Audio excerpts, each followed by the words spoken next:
मार्गशीर्ष महिन्यातला शेवटचा गुरुवार 25 तारखेला आहे. ह्या दिवशी एकादशी असल्यामुळे आपलं उद्यापन कसे करावे ते सगळं आज ह्या व्हिडिओमध्ये सांगणार आहे. 25 तारखेला गुरुवार आहे, त्या दिवशी एकादशी आहे. तर आपल्याला जर एकादशी करायची असेल तर एकादशीचा उपवास आपल्याला करायचा आहे. आणि शेवटचं गुरुवार असल्यामुळे आपल्याला गुरुवारचं पण व्रत करायचं आहे. आणि दोन्ही व्रतांची सांगता आणि पूजा कशी करावी बघा. जर तुम्ही एकादशी धरत असाल, जर तुम्ही प्रत्येक महिन्याची एकादशी धरत असेल तर तुम्हाला उपवास सोडता येणार नाही. आणि जर एकादशी पण धरताय आणि गुरुवारचे पण व्रत धरत असाल तर तुम्हाला उपवास सोडता येणार नाही. त्या दिवशी आपल्याला जसं दुसऱ्या प्रत्येक गुरुवारी पूजा करतात त्याच प्रकारे आपल्याला पूजा करायची आहे. जशी आपण पूजा करतो देवीची त्याचप्रमाणे पूजा करून देवीची पूजा झाल्यानंतर आपल्याला सवाशिनी, लक्ष्मी स्वरूप म्हणून सवाशिनी घरात बोलवून त्यांचं मान सन्मान करून हळदी कुंकू त्याचबरोबर गोड काहीतरी खाऊ घालून त्याची ओटी भरायची असते. हे तर आपल्याला माहितीच असतं. अशा 5-7 सवाशिनी आपण करू शकता. आणि प्रत्येक गुरुवारी जशा प्रकारे आपण पूजा करतो त्याच प्रकारे करून शेवटच्या गुरुवारी तरी आपल्याला महिलांना बोलून ओटी भरायची आहे आणि आपल्याला उद्यापन संपन्न करायचं आहे. समजा आता आपल्याला एकादश आहे तर उपवास आपलं कसं सोडणार. तर एकादश असेल तर फक्त एकादशीचाच उपवास तुम्हाला घडेल आणि गुरुवारचा उपवास घडणार नाही. कारण गुरुवारच्या उपवासाला आपल्याला व्रतच सोडायचा असतो, पण एकादश असल्यामुळे आपण व्रतच सोडणार नाही. तर आपल्याला ह्या असं केल्याने आपण संध्याकाळी एका भगरचा भात खाल्ल्याने सुद्धा आपला उपवास गुरुवारचा उपवास सुटला जातो आणि एकादशीचा उपवासाचं पुण्य आपल्याला भेटतं. तर अशा प्रकारे दोन्ही व्रताचं पुण्य प्राप्त करण्यासाठी आपल्याला संध्याकाळी भगरीचा भात खाऊन उपवास सोडायचा आहे आणि एकादशीचं व्रत आपल्याला पूर्ण करायचं आहे.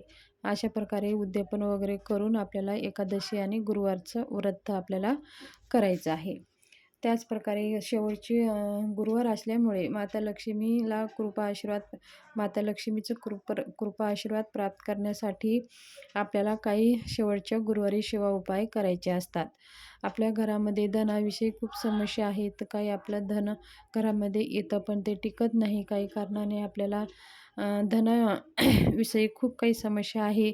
तर शेवटच्या गुरुवारी आवर्जून ही सेवा तुम्ही करा. आणि प्रत्येक गुरुवारी केला असेल तरी बी उत्तम. जरी समजा प्रत्येक गुरुवारी तुम्ही केला नाही तर शेवटच्या गुरुवारी ही 11 लवंगाचा उपाय आवर्जून करा.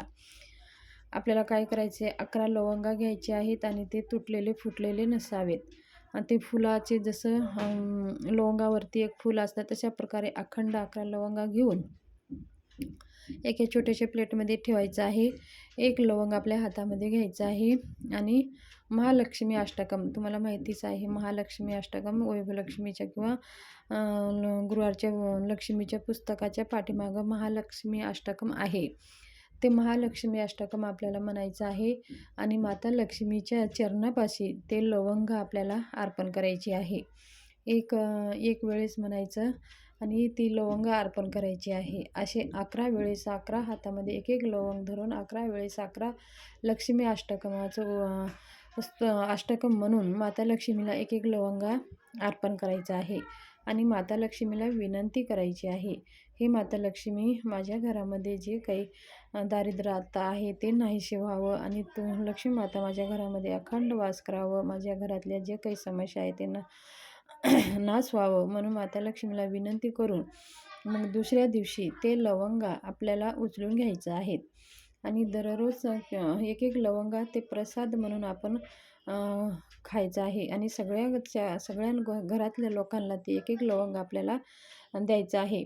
अशा प्रकारे ते लवंग आपल्याला प्रसाद म्हणून खाऊन घ्यायचं आहे. लवंग एक औषधीसुद्धा आहे आणि लवंगाचे सेवन केल्याने सुद्धा आपल्याला खूप अनेक असे फायदे होतात.